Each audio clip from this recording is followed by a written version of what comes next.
Assalamualaikum warahmatullahi wabarakatuh. Baik, kali ini kita akan membahas tentang ekosistem. Sebelum kita membahas materi ini, ada baiknya kita memperhatikan lingkungan sekitar kita, yang mana setiap makhluk hidup yang hidup di suatu lingkungan akan berinteraksi dengan lingkungannya tersebut. Interaksi terjadi baik dengan makhluk hidup lain maupun dengan benda yang ada di sekitar. Misalnya, manusia membutuhkan makan, dan makanan biasanya diperoleh dari tumbuhan. Nah, contoh tersebut merupakan interaksi antara makhluk hidup dengan makhluk hidup. Seperti itu. Pasti kita semua bertanya-tanya apa sih yang dimaksud dengan ekosistem. Ekosistem merupakan hubungan timbal balik antara makhluk hidup dengan makhluk hidup lain, serta dengan benda tak hidup di lingkungannya yang membentuk ekosistem. Seperti yang saya contohkan tadi, yaitu manusia yang membutuhkan tumbuhan untuk kelangsungan hidupnya. Kemudian, ekosistem ini sendiri memiliki definisi secara umum, yaitu ekosistem adalah suatu sistem ekologi yang terbentuk oleh hubungan timbal balik tak terpisahkan antara makhluk hidup dengan lingkungannya. Nah, jadi hubungan timbal balik di sini maksudnya, misal, pada saat tumbuhan itu melakukan fotosintesis, hasil fotosintesis tumbuhan itu adalah oksigen, yang mana oksigen ini dibutuhkan oleh manusia untuk respirasi.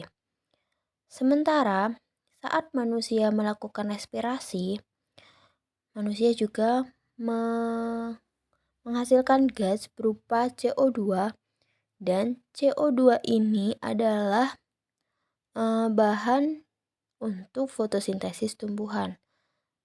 Ya, jadi timbal balik ini sendiri adalah hubungan yang memang benar-benar tidak bisa dipisahkan. Kemudian ada komponen ekosistem. Ekosistem terdiri atas dua komponen utama, yaitu komponen abiotik dan komponen abiotik. Komponen biotik meliputi komunitas makhluk hidup. Nah, jadi setiap makhluk hidup dalam ekosistem menempati suatu tempat hidup yang spesifik. Tempat hidup yang spesifik tersebut dikenal dengan istilah habitat. Kemudian ada komponen abiotik yang meliputi suhu, air, cahaya, udara, dan kelembapan. Seperti pada gambar di atas, yang mana itu merupakan ekosistem di alam bebas. Di situ ada ekosistem air, ekosistem hutan, yang mana pada ekosistem air, komponen biotiknya itu meliputi tumbuhan air, kemudian ikan, kata. Sementara komponen abiotiknya ada air, udara, dan cahaya. Untuk ekosistem hutan itu sendiri, komponen biotiknya ada tumbuhan, hewan-hewan seperti capung, rusa, musang, dan burung elang. Sementara komponen abiotiknya meliputi air, udara, cahaya, dan juga kelembapan. Interaksi makhluk hidup dengan lingkungannya. Antara makhluk hidup yang satu dengan yang lain, terjadi hubungan baik antara sesama spesies maupun antar spesies. Interaksi ini ada jenisnya, yaitu yang pertama, interaksi antar individual membentuk populasi. Jadi, jika sekumpulan makhluk hidup dari spesies yang sama yang hidup pada suatu waktu dan kawasan tertentu serta saling berinteraksi membentuk populasi. Misalnya saja populasi itik, populasi padi, dan populasi sapi. Kemudian ada interaksi antar populasi membentuk komunitas, yaitu interaksi antara populasi yang satu dengan yang lain dalam suatu areal tertentu membentuk komunitas. Contohnya komunitas hutan, yang mana di dalam komunitas hutan itu terdapat berbagai populasi tumbuhan, reptilia, kemudian burung, mamalia, mikroorganisme, dan masih banyak lagi. Nah, populasi-populasi tersebut yang hidup pada komunitas hutan. Kemudian, kemungkinan interaksi beberapa makhluk hidup dalam sebuah komunitas ini mengakibatkan ada beberapa makhluk hidup yang dirugikan, kemudian ada beberapa makhluk hidup yang diuntungkan, kemudian ada beberapa makhluk hidup yang tidak memiliki pengaruh apa-apa. Berikut ini adalah beberapa bentuk interaksi antar spesies dalam suatu komunitas. Yang pertama itu ada kompetisi. Kompetisi adalah bentuk interaksi dua makhluk hidup yang mengakibatkan kedua makhluk hidup tersebut mengalami kerugian. Misalnya ada dua banteng yang memperebutkan sumber air. Maka dari situ akan terjadi sebuah kompetisi yang mana pada akhirnya kedua makhluk hidup tersebut akan sama-sama mengalami kerugian. Kemudian ada predasi. Di dalam sebuah interaksi antar makhluk hidup terdapat hubungan satu spesies memakan yang lain. Nah, spesies yang memakan ini disebut dengan predator. Contohnya singa yang memakan kijang. Singa di sini itu sebagai predator. Kemudian ada simbiosis. Nah, simbiosis ini hubungan yang dekat antara dua spesies makhluk hidup berbeda disebut simbiosis. Simbiosis ini berarti hidup bersama. Simbiotik meliputi bentuk parasitisme. Parasitisme ini merupakan bentuk interaksi yang dapat menyebabkan satu pihak mendapat keuntungan, sedangkan pihak lain mengalami kerugian. Kemudian ada simbiosis komensalisme, merupakan bentuk interaksi yang menyebabkan satu pihak mendapatkan keuntungan, sedangkan pihak yang lain tidak terpengaruh. Maksudnya tidak terpengaruh yaitu tidak diuntungkan maupun tidak dirugikan. Contohnya yaitu kehidupan ikan remora dengan ikan hiu. Selanjutnya ada simbiosis mutualisme, yaitu merupakan bentuk interaksi yang menyebabkan kedua spesies sama-sama mendapat keuntungan. Contohnya yaitu pada proses penyerbukan bunga atau polinasi.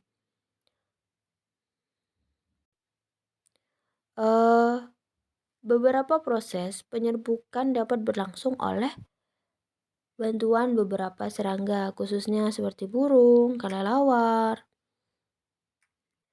Kemudian ada interaksi antara komunitas dengan komponen abiotik membentuk ekosistem.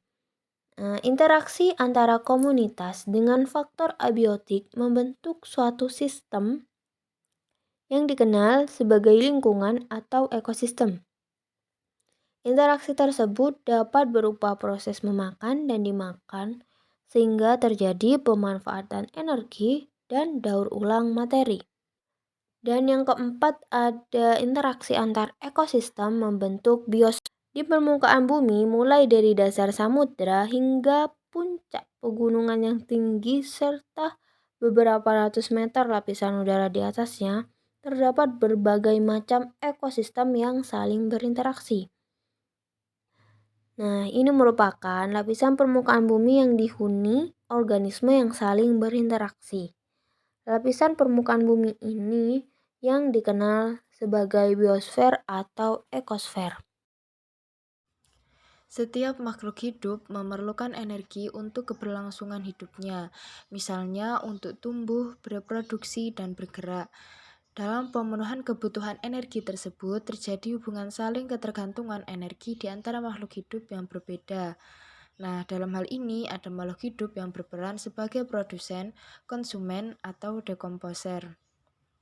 Yang pertama yaitu ada produsen. Produsen ini merupakan makhluk hidup yang mampu menangkap energi cahaya matahari untuk kegiatan fotosintesis, sehingga dapat menghasilkan materi organik yang berasal dari materi anorganik. Contoh produsen adalah tumbuhan hijau dan makhluk hidup fotosintesis lainnya, misalnya seperti fitoplankton. Melalui produsen inilah energi yang berasal dari matahari mengalir ke makhluk hidup lainnya. Yang kedua ada konsumen, yang merupakan makhluk hidup yang memperoleh energi dalam bentuk materi organik, misalnya dengan cara memakan makhluk hidup lainnya. Nah, seluruh hewan itu tergolong konsumen. Berdasarkan tingkatnya, konsumen dapat dibedakan atas konsumen primer, konsumen sekunder, dan konsumen tersier. Adapun konsumen primer itu juga disebut dengan herbivore, yaitu konsumen yang secara langsung memakan tumbuhan. Yang kedua ada konsumen sekunder atau disebut juga dengan karnivor, adalah konsumen yang memakan konsumen primer. Kemudian konsumen tersier atau karnivor puncak adalah konsumen yang memakan konsumen sekunder.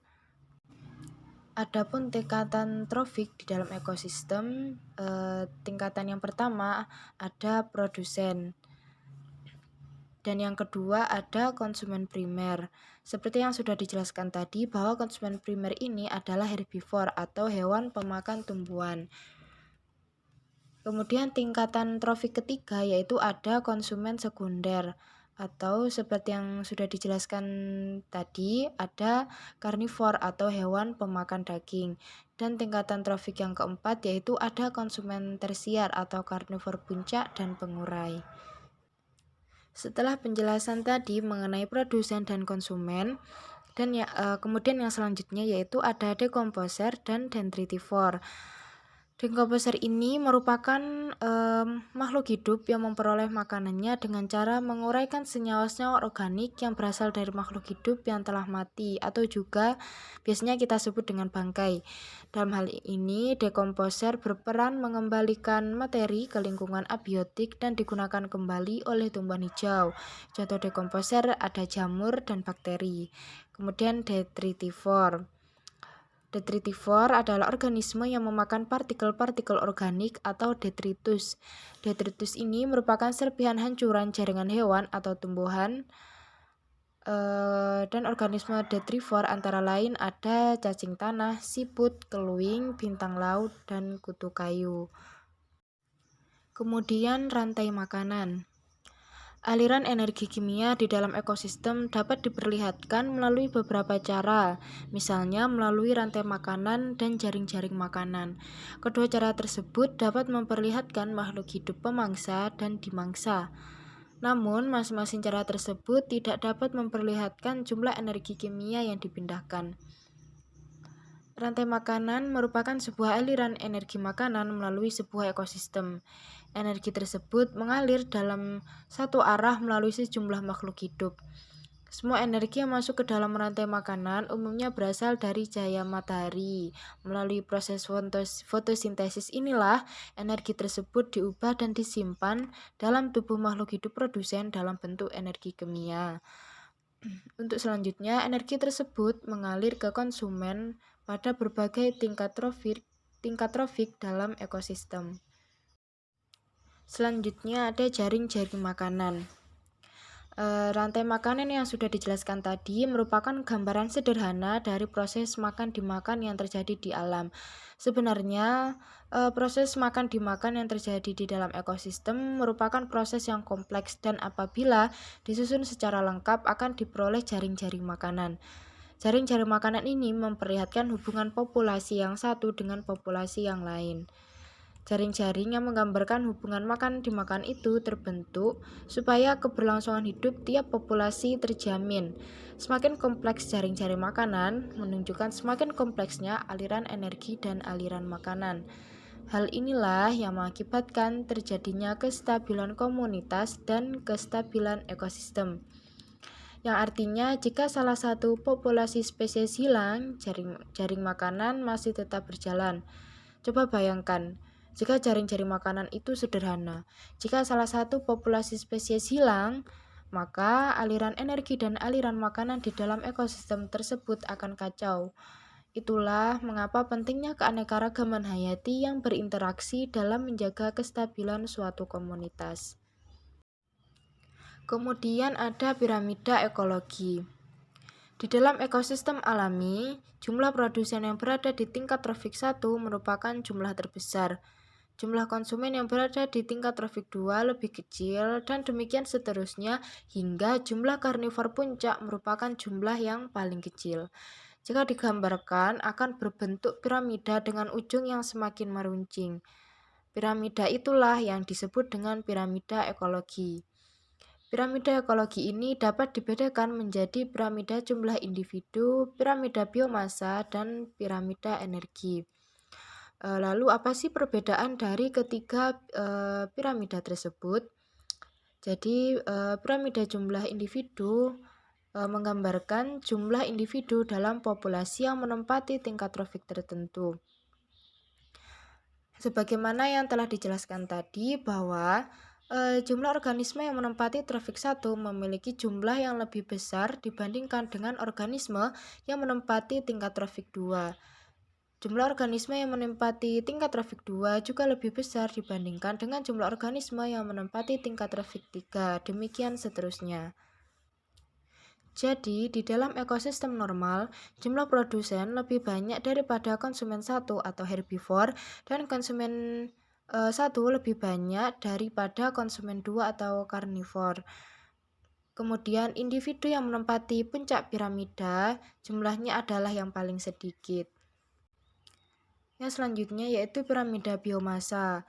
Piramida biomasa ini lebih memberikan gambaran yang sesungguhnya tentang aliran energi. Namun kelemahannya adalah piramida biomasa hanya menggambarkan keadaan ekosistem dalam waktu tertentu.